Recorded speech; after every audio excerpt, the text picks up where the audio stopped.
அன்பு. பிரியமானவர்களே, ஒருவரில் ஒருவர் அன்பாய் இருக்க கடவோம். ஏனெனில் அன்பு தேவனால் உண்டாயிருக்கிறது. அன்புள்ள எவனும் தேவனால் பிறந்து அவரை அறிந்திருக்கிறான். அன்பில்லாதவன் தேவனை அறியான். தேவன் அன்பாகவே இருக்கிறார். தம்முடைய ஒரே பேரான குமாரனாலே நாம் பிழைக்கும்படிக்கு தேவன் அவரை உலகத்திலே அனுப்பினதினால் தேவன் நம்மேல் வைத்த அன்பு வெளிப்பட்டது. நாம் தேவனிடத்தில் அன்பு கூர்ந்ததினால் அல்ல, அவர் நம்மிடத்தில் அன்பு கூர்ந்து நம்முடைய பாவங்களை நிவர்த்தி செய்கிற கிருபாதார பலியாக தம்முடைய குமாரனை அனுப்பினதினாலே அன்பு உண்டாயிருக்கிறது. சத்திய ஆவியானவரை நாம் அன்பினால் அறிந்து கொள்ள முடியும். கர்த்தருடைய பிள்ளைகளாகிய நாம் ஒருவரில் ஒருவர் அன்பாய் இருக்க வேண்டும். அன்பு தேவனால் உண்டாயிருக்கிறது. அன்புள்ள எவனும் தேவனால் பிறந்திருக்கிறான். அன்புள்ளவன் தேவனை அறிந்திருக்கிறான். அன்பில்லாதவன் தேவனை அறிய மாட்டான். தேவன் அன்பாகவே இருக்கிறார். தேவ ஆவியானவர் அன்பின் ஆவியானவராக இருக்கிறார். அன்பு பரலோகத்தில் இருந்து இந்த பூமிக்கு இறங்கி வந்திருக்கிறது. தேவனுடைய அன்பு இவ்வுலக பிரகாரமான அன்பு அல்ல, அது பரலோகத்தின் அன்பு.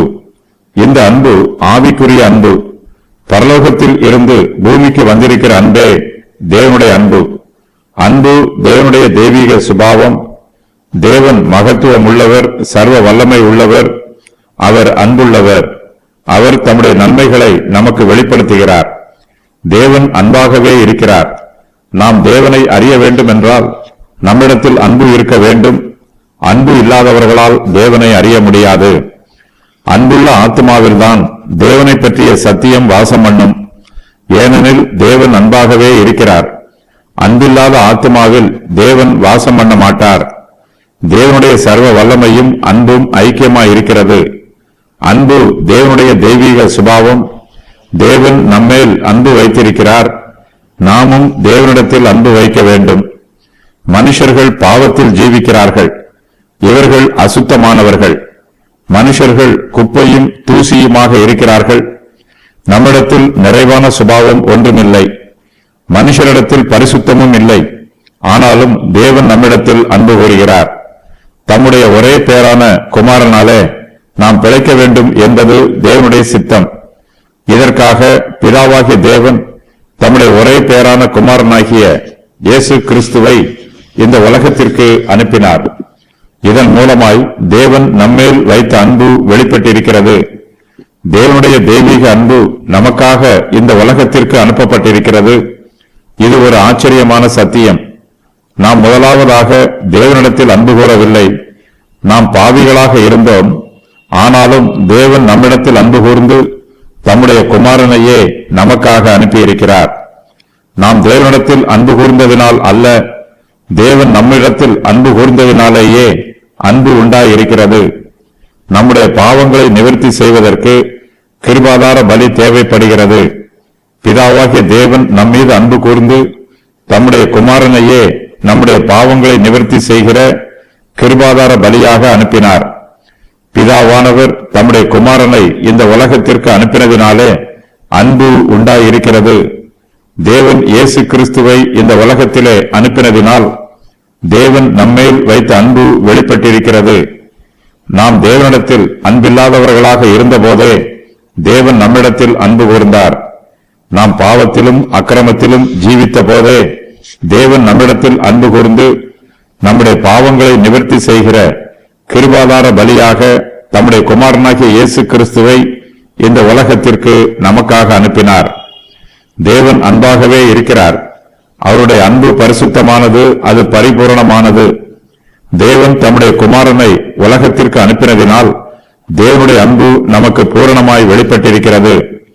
இயேசு கிறிஸ்துவினாலே நாம் பிழைக்க வேண்டும் என்பது தேவனுடைய சித்தம். தேவன் நம்மீது அன்பு கூர்ந்ததினால் நாம் பிழைக்க வேண்டும் என்று விரும்புகிறார். தேவன் தம்முடைய ஒரே பேரான குமாரனாலே நாம் பிழைக்கும்படிக்கு குமாரனாகிய இயேசு கிறிஸ்துவை இவ்வுலகத்திலே அனுப்பினார். தேவன் தம்முடைய அன்பை நமக்கு வெளிப்படுத்தினார். நாம் தேவனோடு ஜீவிக்க வேண்டும் என்பது தேவனுடைய விருப்பம். நாம் நித்திய மகிமையை சுதந்திரித்துக் கொள்ள வேண்டும் என்பது தேவனுடைய திட்டம்.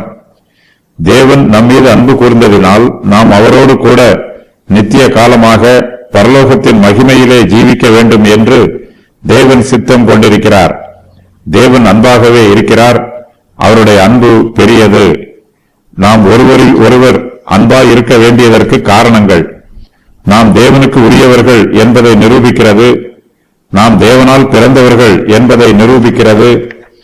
தேவனை நாம் அறிந்திருக்கிறோம் என்பதை நிரூபிக்கிறது. தேவன் அன்பாகவே இருக்கிறார்.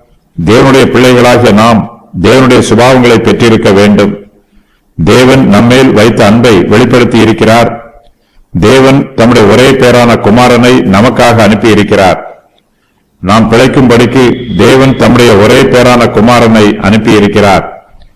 தேவன் நம்மிடத்தில் முதலாவதாக அன்பு கூர்ந்தார். தேவன் நம்மிடத்தில் அன்பு கூர்ந்து நம்முடைய பாவங்களை மன்னித்திருக்கிறார்.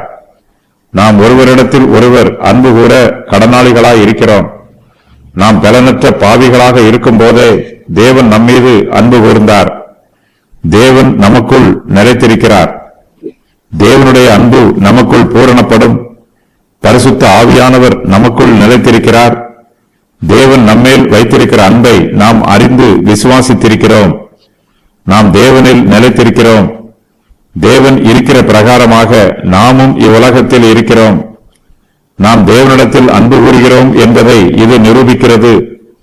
இது தேவனுடைய கற்பனை. தேவனால் பிறந்திருக்கிற நமக்கு இது சுபாவமாக இருக்கிறது.